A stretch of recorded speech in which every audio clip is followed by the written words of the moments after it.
How to copy your Wattpad account link. Hey everyone, welcome back to my channel. I am Bimo from How to Geek, and in today's video I will simply show you how you can copy your Wattpad account link. So just make sure to watch this video till the end. If you'd like to copy the link of your Wattpad account, you have to first go ahead and then open up your browser and then go to your official Wattpad website, which is wattpad.com, and also make sure to drop a direct link down in the description box.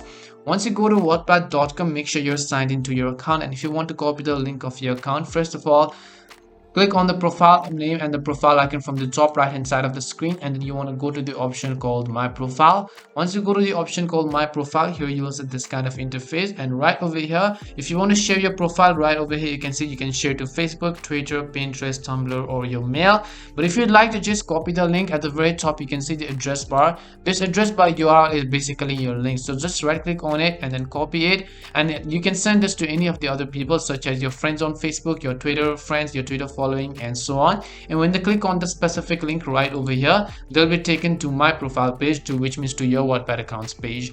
And that's all it takes to share your Wattpad account link. We hope the video was really helpful, and if it did help you, then make sure to leave a like and subscribe to our channel. If you've got any more questions, feel free to leave them down. Thank you very much for watching, and see you soon in our next video.